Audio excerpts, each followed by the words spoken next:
All right, so we're coming at you with our daily video here, and Stella knows she's on camera. Camera shy dog. Are you camera shy? Come here. Come here. Oh, that's my baby doll. What are we working on today, Stella? Something fun? Oh boy, something really fun. This is a 1997 Mitsubishi Montero. It's like a Pajero, but it's the American version. It's gas, long wheelbase. Pretty tough vehicle, pretty robust, very robust. It's a 97, it's got, I don't know, 300,000 miles on it, second engine. And the guy was hunting in Eastern Oregon and the timing belt snapped. It snapped in a weird way. It's only got 20,000 miles on it, and there's chunks missing every few inches. Something inside has come apart, and I've just spent the last couple hours pulling off the whole front assembly, alternator, air conditioning, harmonic balancer, and I'm just about ready to figure out what's going on with this thing. I haven't diagnosed what cut the timing belt yet. It really let go spectacularly, and this engine may be bad. In other words, it may be an interference engine and it may have crashed into itself. So I'm hoping not. I'm hoping to put a belt on it and spin it over and see if we have compression. That's kind of my job, and then we'll figure out where to go from there. But sort of an ugly situation. The guy had to have it towed from Heppner, which is, I don't know, 500 miles, something like that. Crazy amount of miles to bring it in. So let's get working on this thing. Let's get these covers peeled off and see what we got.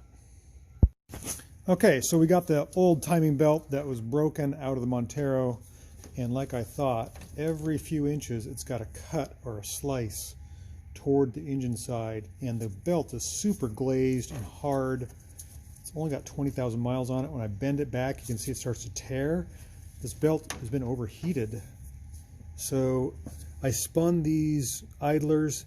They sound like roller skate wheels. I'm pretty sure the bearings are bad. They got hot. They cooked the back of the belt and caused the belt to fail prematurely. I couldn't find anything that actually cut the belt. So I'm putting this back together. I've got to tighten up my tensioner, pull the pin, and it went back together. I mean, the timing went back together. I didn't feel any valves being pushed or bent, anything stuck. I'm really hoping this is a non-interference engine. I don't know that for sure, but I got the marks on it, and I'm going to hope for the best here. So we're gonna put it back together and try to fire it up. All right, so we got our Montero on the boost box here. The battery was way down from the guy cranking it and cranking it and cranking it with a broken timing belt. I've double checked and re-double checked my timing belt marks. I'm pretty sure I've got them all on there the way it should be. I've got the radiator hose looped here, so if it starts pumping any antifreeze, it'll just go back in the engine. I've got the transmission cooler lines down there tied off. I really think these, well, the tensioner needs to be replaced. It's weak. This idler pulley bearing is noisy, as well as this other idler bearing here. And I think they got hot and they cooked the belt. And that's what happened to the other belt. It just couldn't take the heat. It was completely baked. We have a nice new soft belt on here. Keep your fingers crossed. This is always, proof is in the pudding time. So we got our battery hooked up. Let's hope she fires, and that she fires in all six. Okay, let's see, we're in neutral.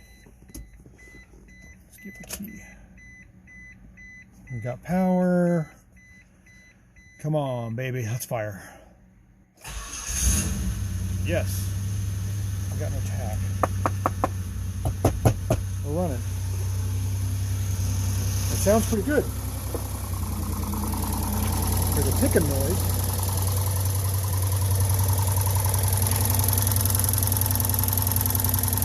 I think she's running all six.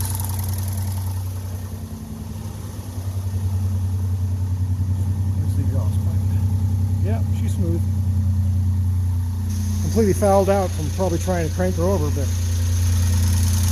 there's a tick in here. I got to figure that out. She's running smooth. This guy's going to be really happy. All right.